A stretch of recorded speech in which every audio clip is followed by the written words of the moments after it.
What's up guys, my name's Diachronic Heroes here on this video. In today's video, we're having a little bit something a little special. I actually got to try out the new Rainbow Six Siege. I actually was invited down by Ubisoft to LA to actually try out this game. Whole bunch of other people were there, other YouTubers, other players, lots of Ubisoft people. We had a different multiplayer thing, 5v5, some of the PvE, some of the PvP. We got to try out a whole lot of cool things in the Rainbow Six Siege thing.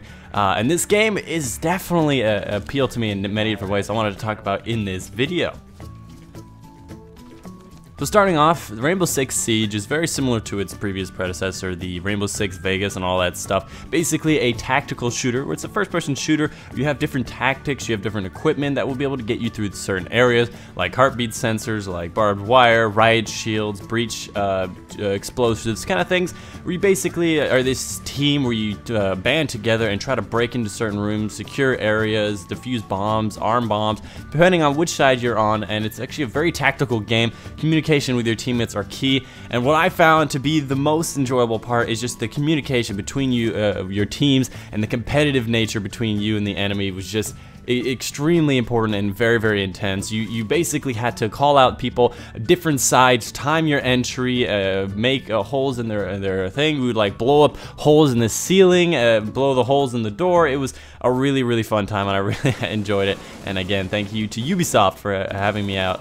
It was a whole lot of fun. So starting off, the first thing we played was the 5v5 multiplayer. Basically, in this mode, it's a 5v5. You got to pick out a different kind of classes that are kind of set up, like a class that's lighter, has shotguns, or a class that's heavier, that has riot shield and stuff. Basically, you pick your class and you start the game. The game starts off with the enemies picking a specific location that they want to spawn. The enemies being the defenders. They pick a certain location, they set up barbed wires, different doors, defenses, and all that stuff. And the offense, the attackers, have to find it with these little drones. Once they've found the objective with little drones, then they can start their assault. If they don't find it, then they have to find it on foot or something like that, and then once you find the location, then you try to assault. So the attackers try to assault the location, the defenders try to defend. If they defend for 4 minutes, they win. If one team loses all their players, the other team wins, and it's kind of like this one life. It's kind of, you know, search and destroy style, and there's all these weird and crazy gadgets that they have for it. So there's you can send out I don't know what, those little rolly drones that you can see and take cameras and call out to your teammates. You can take security cameras, riot shields to defend people. You can rappel over the side of things. It's just so many little gadgets and cool little things that you can do in this game that I really like. At first, it was very overwhelming. I'm just like, whoa, what is this? How do I do this? What button does that? How do I get this thing? And it was all very crazy, but once you get into it, it's really intense, because you got one guy getting a breach charge on the door, another guy getting thermite on the roof to jump in through the roof, another guy popping shots through a door that he destroyed. The entire environment, by the way, was destructible, so the entirety of every environment was fully destructible. So it was really cool. You just like pop a hole in the side of the wall, and you were able to just try to get through that wall. Just from shooting through the wall with your gun, or you hit it with your hammer or something, and the walls crumble down, and no longer is it a defendable position, kind of like in Battlefield, how you had this great ability to just make your own door. And I thought that was really cool, because it was like, oh god, I can't just sit in this corner, because they can literally blow up the wall right behind me, and I thought that was actually really cool. So other than that, it's really a more of a technical game. You really have to see the different equipment they have. There's crazy amounts of equipment. I didn't even know half the equipment was in the game until I looked over at one of my friend's screens, and I'm like, whoa, you have a heartbeat sensor? What is this? There's different guns, different sights. You can lean around corners, you can crouch, you can prone backwards. I thought it was really funny. When you go prone in a corner, your legs go in front of you. So you're kind of like laying back and then like looking forward. I don't know, it's just something I thought was kind of weird, and I thought I was so chuffed to see in the game. I was like, oh, this thing is in the game, and I thought it was pretty funny. But yeah. So that was basically the PvP side of the game. Obviously, it's not the total game, but that was just the basics of the PvP. You select a location to defend. The attackers try to find the location, try to kill all of the defenders, secure the location, and all that stuff. There's things you can put down like barbed wire. You can set up defenses, barricade doors. Lots of just so many different things you can handle it. You can sit outside if you want.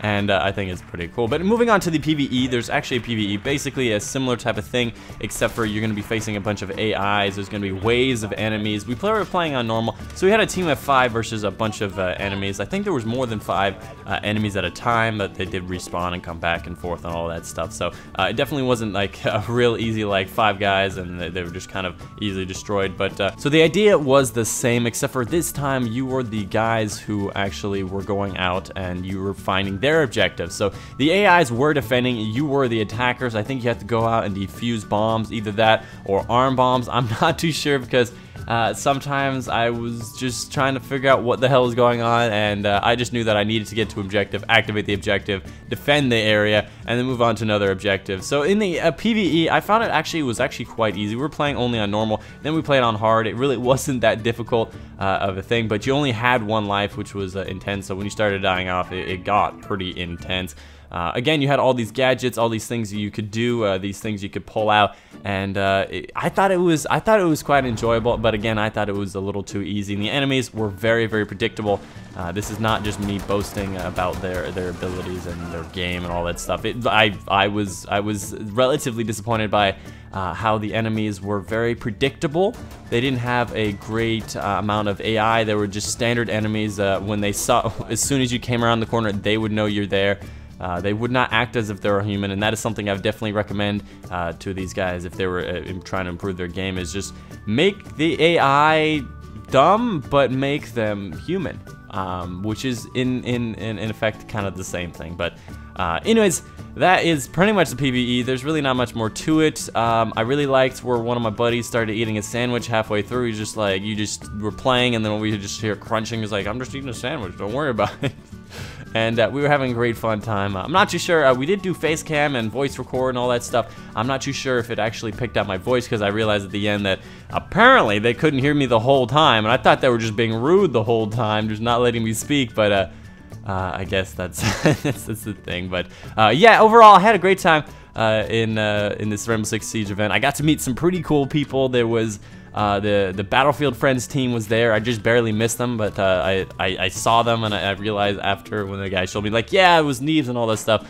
So it would have been cool to meet those guys. There was Stone Mountain 64. I actually knew him online for a long time, and he recognized me, which was pretty cool. There was Bear Taffy from one of Northern Lions friends. It was really cool. I had a lot of fun at this event. This game, I'd say it looks like a bit of fun, but it definitely needs improvements, and I'm not the guy that's easily impressed by things, so I don't know. But in all honesty, I prefer to be honest rather than just be like, hey guys, it's great, these guys are sending me out to events. But I really did enjoy my time, and again, thanks to Ubisoft for having me out there.